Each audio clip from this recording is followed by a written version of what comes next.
Ceux qui connaissent bien le rugby le savent, ce sport a lui aussi beaucoup évolué ces 20 dernières années avec l'arrivée du professionnalisme. Les autres vont découvrir un sport aux valeurs nobles qui traverse les époques.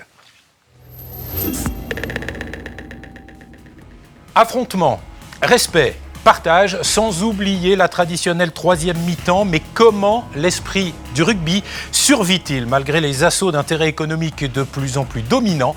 Massimo Incolingo, Jean-Pierre Cher et Pascal Blattner ont rencontré Daniel Herrero, légende du rugby, pour en débattre. C'est le magazine de la rédaction.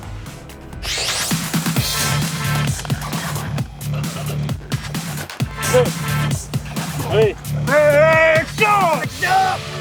Là-dedans, il y a du rude. C'est autour du rude que tu vas un peu savoir qui tu es aussi. Hein.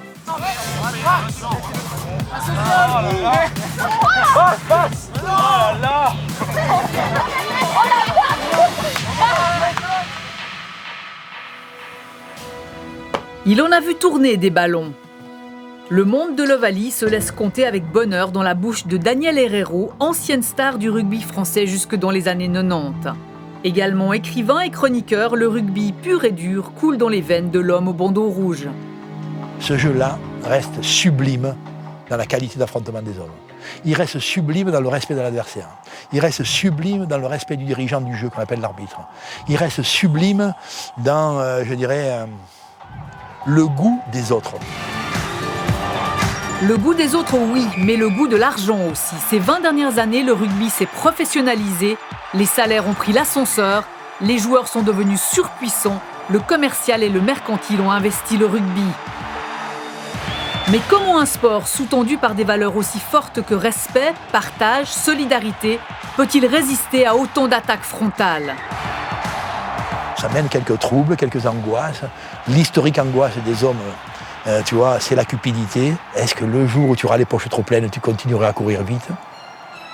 J'estime qu'il y a dans la beauté des hommes des choses qui font que si je me nourris bien de ce que je fais au mieux, il y a des beautés à le faire, quoi. Allez, top, on y va. Sans lâcher les bras, sans lâcher. Et est-ce que l'on peut mettre une pratique en place où on pourrait s'amuser, peut-être dans le rude, parce que quand les choses sont rudes, l'entraide est plus légitime. T'expliques aux autres ? Stimuler, encourager, éduquer le thème de l'entraide, pourquoi pas du fraternel, tu vois ? Voilà. Est-ce que ça peut s'éduquer ? On lâche le ballon, Alexis. Aucun doute là-dessus à l'école de rugby de Plan-les-Ouates en région genevoise. Une septantaine d'enfants se retrouvent 2 fois par semaine pour s'initier aux bases de ce sport qui commence à se faire davantage de place en Suisse. Là, on a eu aussi, on va dire, plus d'enfants pour cette rentrée que l'année précédente. Par exemple, il y a quelqu'un qui arrive devant toi, il n'y a personne. Comment tu vas faire ? Bah, tu vas l'esquiver. Ouais, mais fais clope. Non, mais en fait, tu fonces devant avec l'épaule. Si tu arrives en sprintant, bah, c'est sûr que c'est toi qui vas passer, je te l'assure. Vous plaquez le plus bas possible. Au R, on vise le R ici, d'accord ? On dit que l'école de rugby, c'est une école de la vie, qu'on apprend à vivre avec les autres et à être copains. Enfin, sur le terrain, là, ici, tout à l'heure, ils se rentraient dedans, puis après, ils discutent, ils sont tout contents, ils vont prendre un goûter ensemble, etc. En Suisse, le partage est une réalité sur le terrain, mais la culture ovale ne s'est pas encore beaucoup propagée dans les tribunes. Là où on vit rugby, le supporter fait corps avec son équipe. Comme on a pu voir, il n'y a pas de tricheur au rugby. Si on triche, on se fait de suite défoncer. Donc au foot, on peut tricher, ça ne se verra pas. Donc je pense que le supporter, il va s'associer à son joueur qu'il a sur le terrain. Et de là, il ne trichera pas. Et puis il sera naturel, sans excès de haine ou de violence. Donc c'est ça, je pense, qui différencie le rugby aujourd'hui. Tu dis le journal, il a été super bon. Après, je ne vous cache pas que s'il y a un supporter adverse qui critique trop notre équipe et qu'on est supporter, comme on dit, on peut aller le voir tranquillement. Mais de là, il n'y aura pas de baramine, il n'y aura pas tout ça. Et on parlera mais autour d'une bonne bière, mais on ne sera pas d'accord. Comme on n'est pas d'accord avec nos amis clermontois, nos amis toulousains, et ça arrive. Mais de là, ce qui est de la violence, voilà, c'est... Voilà, il faut faire véhiculer cette image et puis la pérenniser, quoi. Ah À nous, les terribles guerriers Pilou qui descendent dans la montagne pour aller vers la mer. Pilou Avec nos femmes échevelées, là étant nos enfants, là, pour des grands cocotiers blancs. Nous, les terribles guerriers... Un supporter qui chante influence joyeusement une équipe. Un supporter qui siffle génère que la balourdise.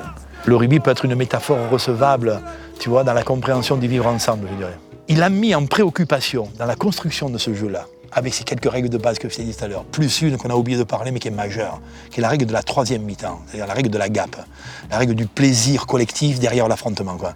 Si tu sais vivre avec les autres, la civilisation grandit et les humains qui vivent avec toi et toi qui vives avec eux, il y a plus de chances que tu côtoies le bonheur. Hein. Ça, le rugby le porte fort, quoi.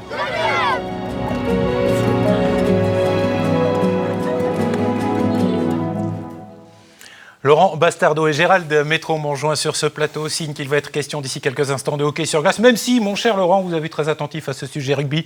C'est vrai qu'on est taillé comme des piliers rugby, des piliers de troisième mi-temps. Hein. Oui, un petit peu à l'envers dans mon cas, mais malgré tout quand même très sympa. Et le fait de pouvoir rencontrer Daniel Herrero, ça devait être un moment unique pour l'équipe. Et le fait de rencontrer Gérald Métro aussi.